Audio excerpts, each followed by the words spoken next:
Mungkin sebagian besar dari kita yang saat ini memandang secara abu-abu tentang peristiwa di Suriah menjadi tercerahkan. Alhamdulillah kemarin saya diberikan kesempatan oleh Allah Ta'ala berada setahun di bumi Syam dan mengerjakan proyek-proyek kemanusiaan yang ada di sana. Saya ungkapkan agar kita jelas dalam memandang peristiwa Suriah ini tidak samar, karena banyak terdengar di telinga kami masyarakat yang menilai bahasanya di Suriah itu yang terjadi adalah peperangan saudara, peperangan perebutan kekuasaan, pembunuhan antara Islam dengan Islam, sehingga masyarakat jadi agak acuh dengan ada yang di Suriah ini. Padahal Bapak Ibu yang dirahmati oleh Allah Ta'ala, selama 5 tahun terakhir peristiwa Suriah ini, lebih dari 300.000 ahlus sunnah itu sudah gugur. 300.000 ahlus sunnah dalam 5 tahun ini sudah gugur dibunuh oleh Syiah Nusairiyah dan bala tentaranya. 300.000 bukan angka yang kecil. Bahkan angka ini jauh lebih banyak berlipat-lipat daripada apa yang terjadi di Palestina. Bukan berarti kita mengecilkan darah kaum muslimin. Palestina yang sekian puluh tahun dijajah oleh Yahudi, korbannya belum mencapai 100.000 jiwa. Tetapi 5 tahun di Suriah, lebih dari 300.000 ahlus sunnah sudah meregang nyawa. Dalam 2 hari kemarin di Ghouta Syarqiyah, 2 hari pemerintah rezim Nusairiyah menjatuhkan bom kimia. Dalam 2 hari membunuh 2.500 ahlus sunnah. Di Banias, di Provinsi Latakia yang kami tempati, dalam 1 hari orang Syiah Nusairiyah membunuh ahlus sunnah dengan pisau tajam, disembelih 1.000 orang meninggal. Tetapi banyak kita yang tidak mau tahu. Saya jelaskan bahwasanya sekarang yang berkuasa di Suriah itu bukanlah sunnah, bukanlah orang Islam. Bashar al-Assad, presiden sekarang, itu adalah pemeluk agama Syiah Nusairiyah. Apa itu Syiah Nusairiyah? Di dalam kitab Mausu'ah Muyassarah fil Adyan, Syiah Nusairiyah itu merupakan sebuah sekte yang dibentuk di masa 4 Hijriyah oleh seorang yang bernama Muhammad bin Nusair. Merupakan pecahan daripada sekte Syiah. Syiah pecah menjadi banyak sekte, dan Nusairiyah ini menjadi salah satu sekte yang paling sesat di antara Syiah. Maka dikatakan Ibnu Taimiyah rahimahullah ta'ala dalam kitab yang sama, bahkan mereka Syiah Nusairiyah lebih kafir daripada Yahudi dan Nasrani.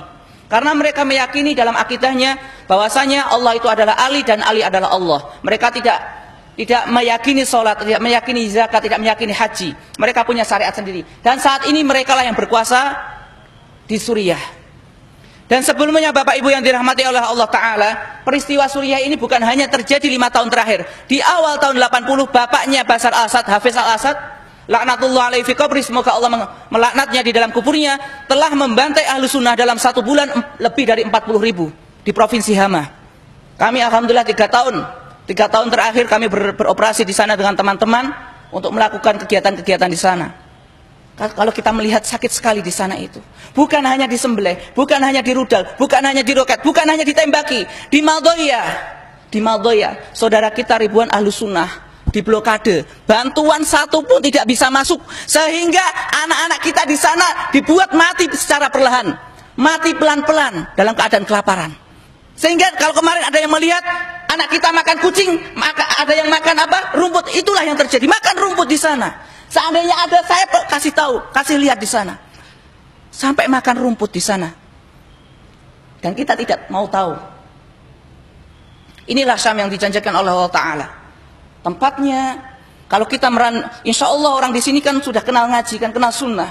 Pasti di dalam hatinya merindukan as-sohbah al-islamiyah al-alamiyah. Kebangkitan Islam secara global. Kebangkitan itu dari sana, dari Syam. Sehingga kemenangan, nanti dikatakan perkara ini akan masuk kepada semua rumah yang diterangi matahari. Itu bermulanya dari Syam sana, bukan dari Indonesia. Apa yang kami lakukan di sana Bapak Ibu? Pertama, kenalkan nama lembaga kami, Misi Medis Suriah. Nanti silahkan yang punya Facebook diambil informasinya, Misi Medis Suriah di sana, kegiatan kami di sana.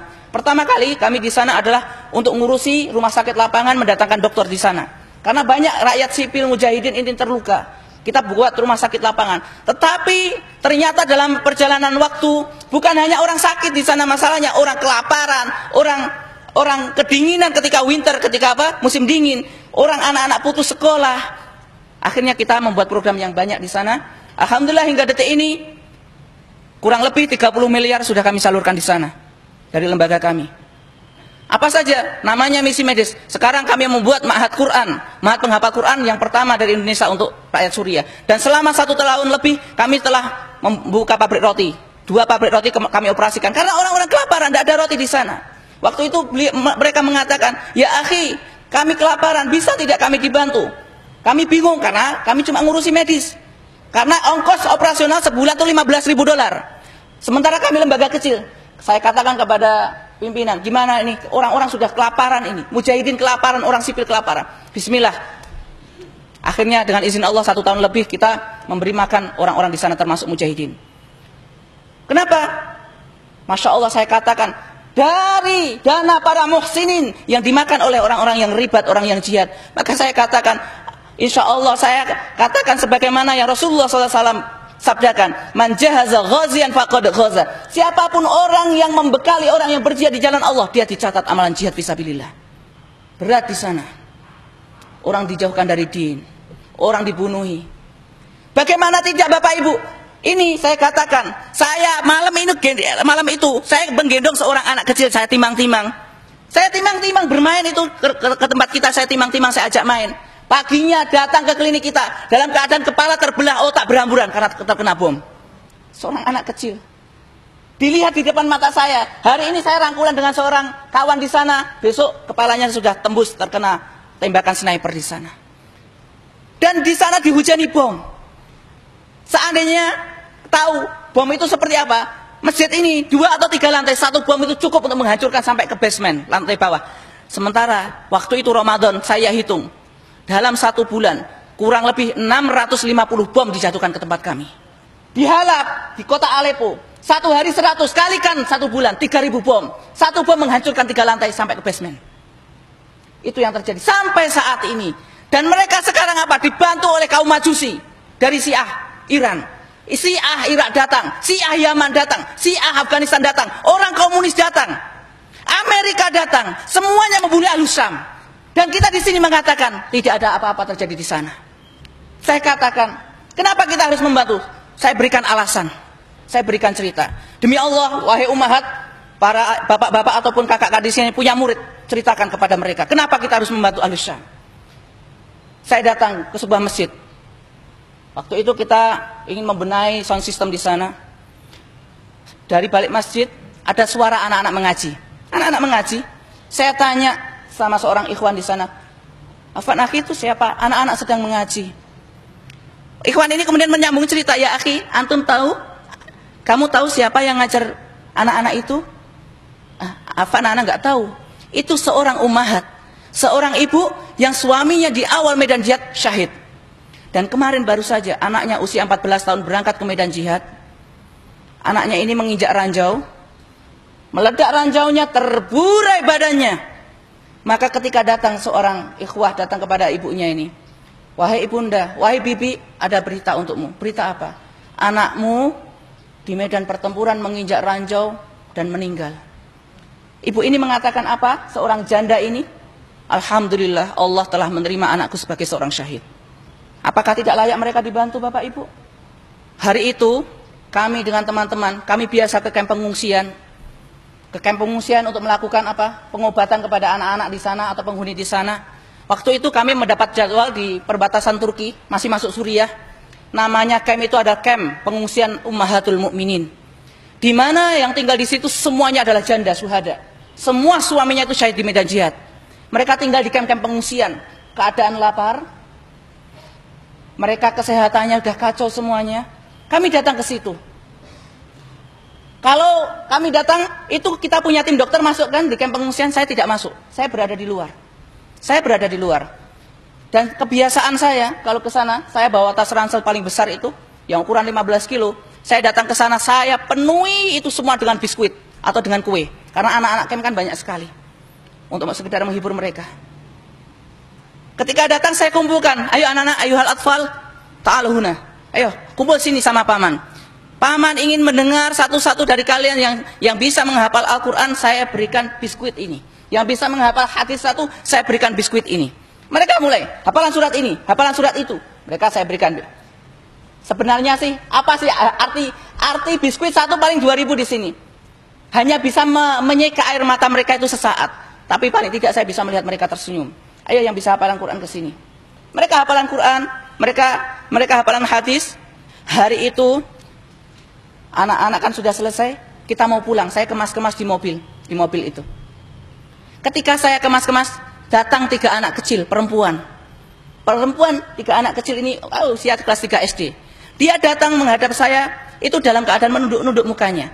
Ahlus Syam, Bapak Ibu yang dirahmati Allah, perempuannya Masya Allah menjaga diri. Kalau ketemu lelaki itu langsung dia mengambil jalan lain. Kalau tidak sengaja itu terlihat kita berpapasan itu melempar muka di sana. Masya Allah orang Syam di situ. Muruahnya luar biasa. Si anak kecil ini kan datang kepada saya. Assalamualaikum. Saya jawab Waalaikumsalam warahmatullah. Dek, saya katakan, Dik, ada apa? Mereka diam, malu itu diam. Mereka saling sikut-sikutan. Udah kamu saja, kamu yang ngomong. Kamu saja yang ngomong. Kamu, ada apa ini? Ada yang bisa paman bantu? Ini anak-anak yatim tadi kan? Tadi belum dapat biskuit kan, masih ada sisa. Nih, kalau ada yang belum dapat biskuit nih, paman masih ada nih, saya kasih nih. Oh tidak paman, kami sudah dapat biskuit tadi, sudah ambil. Terus kalian mau apa? Paman, mereka diam. Mau apa? Saya kira kan namanya anak yatim. Rumah tidak ada, rumahnya sudah hancur ini. Paling yang minta ini, minta itulah. Saya tanya, minta apa nak? Ngomong sudah, nanti paman bantu kalau bisa. Paman Abu Zubair. Ya, paman Abu Zubair bawa mushaf Quran tidak? Saya kan kaget. Mushaf Quran untuk apa kan dalam hati saya? Untuk apa saya katakan? Mushaf Quran untuk apa? Untuk kalian untuk diapakan mushaf Quran? Masya Allah, dengarkan baik-baik wahai ummahat, wahai para bapak. Mereka anak-anak yatim ini mengatakan, Paman Abu Zubair, demi Allah kami itu ingin sekali menghafal Quran, tapi di kamp pengungsian tidak ada Al-Quran di sana. Bisakah Paman berikan Al-Quran untuk kami?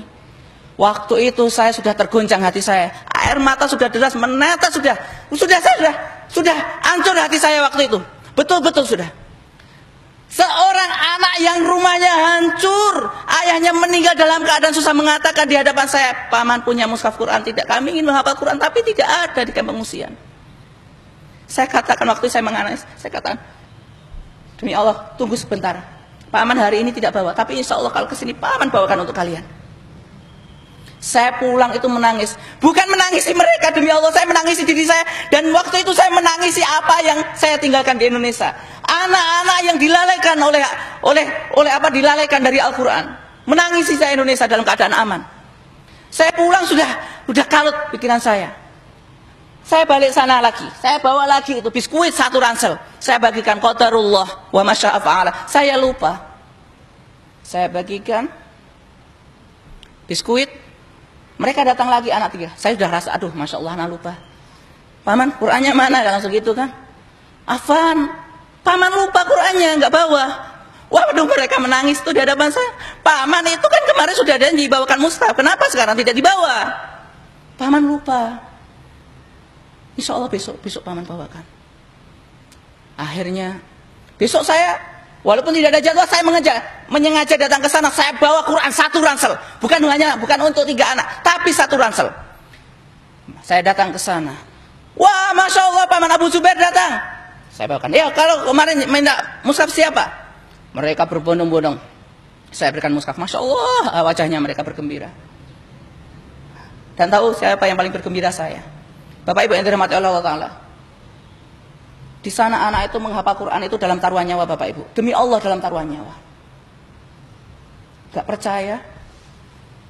Di samping markas kami, di samping klinik kami, di sebuah desa, sore-sore, anak-anak kecil ini kan menghafal Quran di masjid seperti ini. Menghafal Quran. Kurang ajarnya rezim Syiah itu. Didatangkan itu helikopter, dijatuhi bom Birmil. Meledak di samping masjid, hancur kaca itu. Anak-anak terpental, terkena kaca. Mereka berdarah-darah waktu menghafal Quran. Alhamdulillah, waktu itu tidak ada yang meninggal. Cuma karena kena sampingnya. Tetapi bulan Sya'ban kemarin, di Dar'a, puluhan anak menghafal Quran. Sedang mereka menghafal Quran dalam halaqah. Rezim laknat ini, mereka meluncurkan rudal jelajah dalam jarak sekian kilo. Tanpa ada muqaddimah, tidak ada suara. Dihancurkan masjid itu. 23 anak langsung syahid waktu menghafal Quran. Saya katakan, di sana itu anak-anak kita menghafal Quran itu betul-betul dalam tumpahan darah. Mereka itu menebus semuanya itu, satu ayat itu satu nyawa, saya katakan di sana. Dan di hadapan mata saya, Masya Allah, anak-anak di sana semangatnya luar biasa. Sehingga kami kemarin, kalau seperti ini, kita akan membuat mahat untuk mereka, untuk anak-anak ini. Alhamdulillah kita sudah buat mahat, sudah berdiri. Mahat kita namanya Mahat Khalid bin Walid. Mungkin poin terakhir yang saya katakan, kalau kita masih percaya ISIS, saya katakan mungkin akan ada yang bertanya-tanya, pernah bertemu dengan ISIS, kami hidup 3 bulan dengan ISIS, dan tim kami sudah ditembaki oleh ISIS, sudah dimurtadkan oleh ISIS, dan kita sudah jadi korban di sana, ditembaki sama ISIS, dan mereka adalah kelompok takfiri ekstrim di sana. Itu kesimpulan dan penutup dari kami. Itulah yang bertanya-tanya tentang ISIS. Wallahu taala a'lam bishawab. Aqulu qouli hadza astaghfirullah innahu wal ghafurur rahim. Silakan untuk informasi lanjut di Misi Medis Suriah, semua tentang kegiatan kami ada di sana semuanya.